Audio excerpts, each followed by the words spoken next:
Hello दोस्तों, स्वागत है आपका हमारे चैनल जॉइंट अकाउंट पर। तो आपने हाल ही में देखा होगा कि शेयर मार्केट में कितने सारे उतार चढ़ाव आए हैं और काफी लोगों ने शेयर से बहुत पैसे भी कमाए हैं। तो आज के वीडियो में हम ये देखेंगे कि अगर आप शुरुआती इन्वेस्टर है तो आपको किसी भी शेयर में इन्वेस्ट करने से पहले क्या क्या चीजें चेक करनी चाहिए। आपको हम ये डिसाइड करने में मदद करेंगे कि कोई स्टॉक अच्छा है, इन्वेस्ट करने लायक है या नहीं है। तो अगर आप एकदम शुरुआती तौर पर किसी स्टॉक का एनालिसिस करना चाहते हैं तो ये वीडियो आपके बहुत काम आएगा। और ये वीडियो में हम आपको 10 शेयर्स के नाम भी बताएंगे जो आपको लॉन्ग टर्म में बहुत सारा प्रॉफिट देंगे। तो ये वीडियो को आखिर तक जरूर देखें।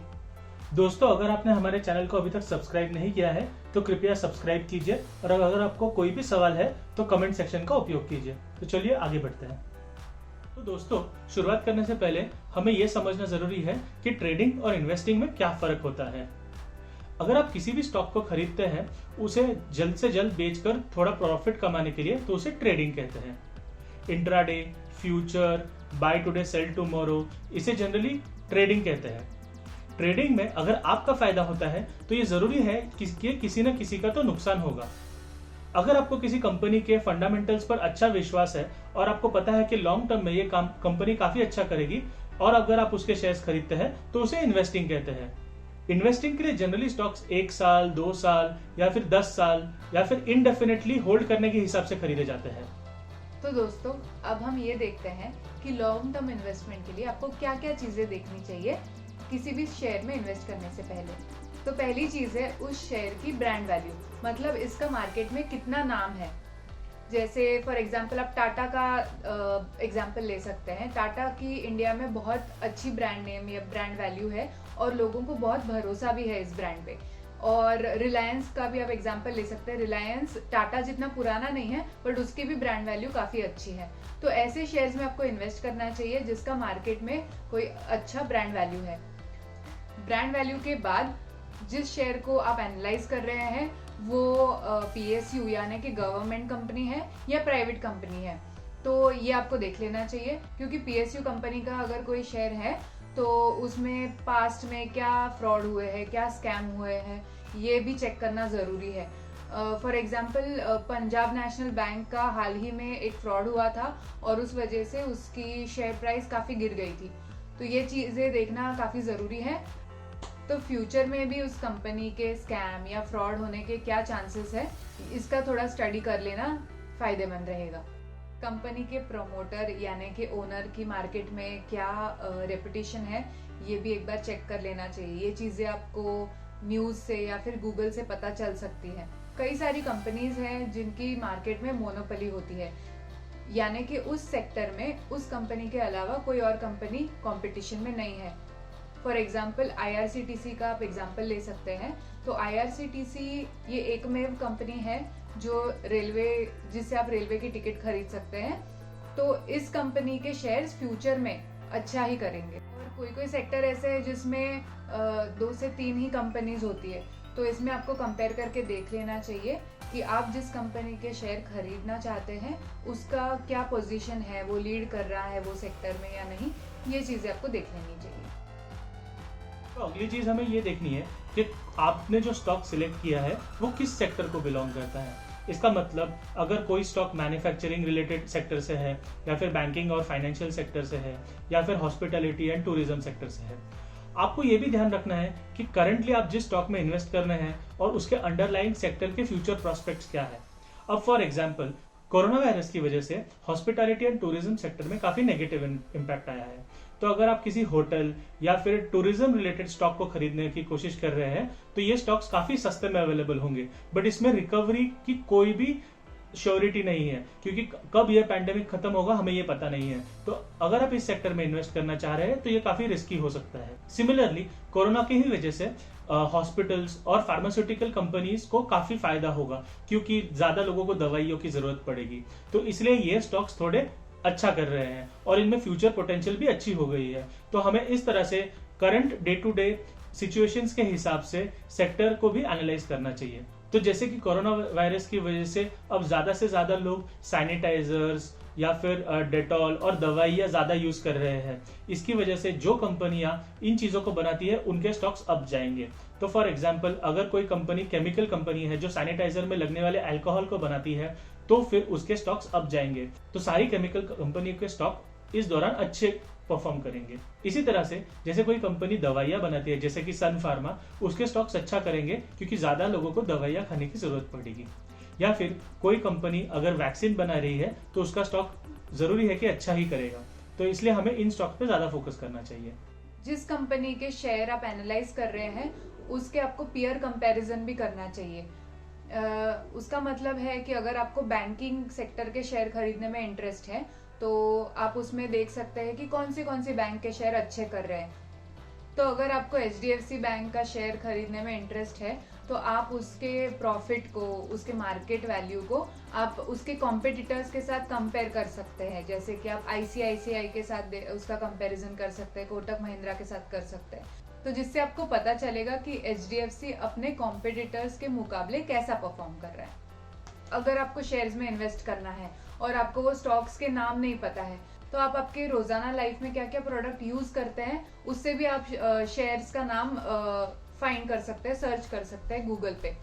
जैसे कि अगर आपको पिज्जा खाना पसंद है तो आपको पता है कि मार्केट में डोमिनोज का पिज्जा ही आप हमेशा खाते हैं और लोग उसको सबसे ज्यादा पसंद करते हैं। डोमिनोज की जो कंपनी है जिसका नाम है जुबिलिएंट फूड्स, इसका शेयर आप खरीद सकते हैं। तो मार्केट में लोग जो भी चीजें ज्यादा यूज करना पसंद करते हैं वैसे शेयर्स में आप इन्वेस्ट कर सकते हैं लॉन्ग टर्म के लिए। इसका और एक एग्जांपल है डीमार्ट। तो अगर लोगों को ग्रोसरी शॉपिंग करनी है तो ज्यादा से ज्यादा लोग डीमार्ट जाना पसंद करते हैं क्योंकि वहां उनको बहुत अच्छे ऑप्शंस मिलते हैं और उनकी काफी अच्छी बचत भी हो जाती है। तो डीमार्ट का शेयर भी आप खरीद सकते हैं, वो भी काफी अच्छा परफॉर्म कर रहा है।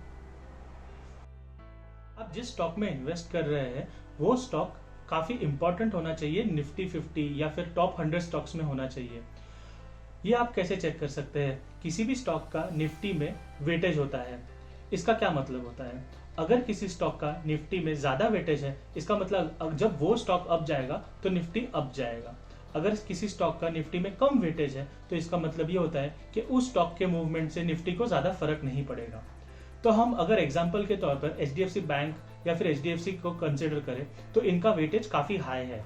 तो जब ये स्टॉक्स ऊपर जाते हैं तो निफ्टी को भी ऊपर ले जाते हैं अपने साथ में। इसी तरह से रिलायंस का वेटेज भी काफी हाई है। तो जिन स्टॉक्स का निफ्टी में वेटेज ज्यादा होता है वो स्टॉक्स इंडियन इकोनॉमी के लिए इंपॉर्टेंट होते हैं। तो आपको हमेशा ऐसे ही स्टॉक्स खरीदने चाहिए जिनका वेटेज अच्छा होता है ताकि आपका इन्वेस्टमेंट रिस्क फ्री रहे। अगर आपको किसी भी कंपनी का वेटेज चेक करना है तो एक फॉर्मूला दिया गया है। इस फॉर्मूला से आप इस कंपनी का निफ्टी 50 में वेटेज चेक कर सकते हैं। अगर आप ये कैलकुलेशन नहीं करना चाहते हैं तो आप गूगल करके भी ये वेटेज चेक कर सकते हैं।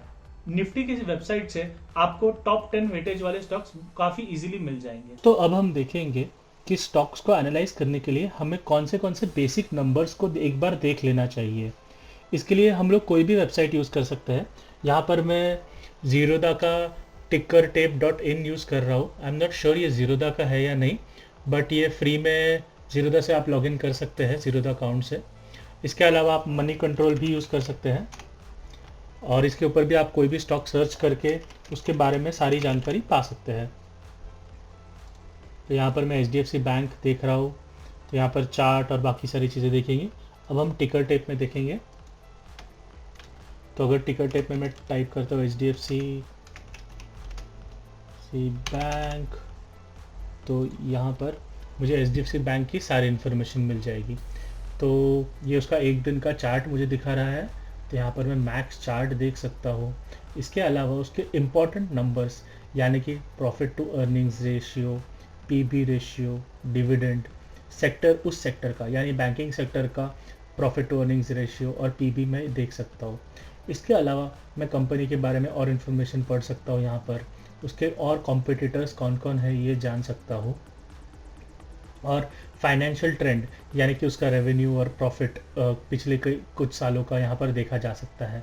उस स्टॉक को रिलेटेड सारी न्यूज़ वगैरह वगैरह मैं यहाँ पर देख सकता हूँ। चलिए अब हम ये देखते हैं कि इस स्टॉक को कैसे एनालाइज किया जाए इसके ग्राफ की मदद से। तो यहाँ पर अगर मैं इस ग्राफ को देखूँ तो ये आगे ही बढ़ता गया है। मेरे पास ये डेटा जनवरी 2000 से लेकर कल परसों तक का डेटा अवेलेबल है। तो अगर हम देखेंगे तो यहाँ पर ये पैंडेमिक के बीच में ग्राफ इस तारीख को मतलब 25 मार्च को 856 रुपये पे था और अब ये 1580 के आसपास ट्रेड कर रहा है। तो हम ये देख सकते हैं कि यहाँ पर ये जो गिराव आया था ये पैंडेमिक की वजह से था। तो यहाँ पर अगर आपने इस स्टॉक को खरीदा होगा तो आपको काफ़ी फ़ायदा होगा। चलिए मैं ऐसा एक एग्जांपल लेता हूँ जिसमें आपको ज़्यादा समझ में आएगा। तो अब हम बैंक ऑफ बड़ौदा के ग्राफ को देखते हैं।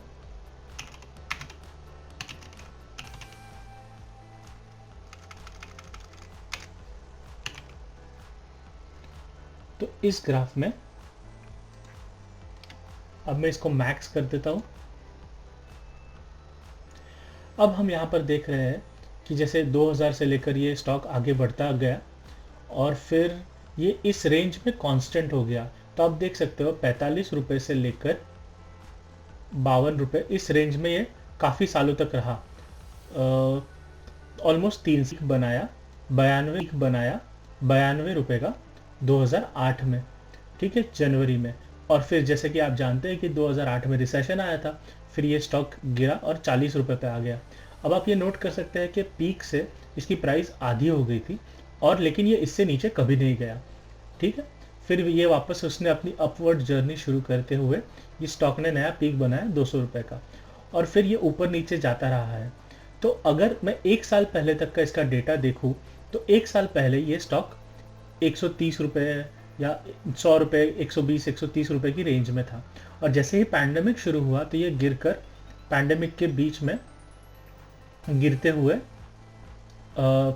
36 रुपए पर जाकर पहुंचा।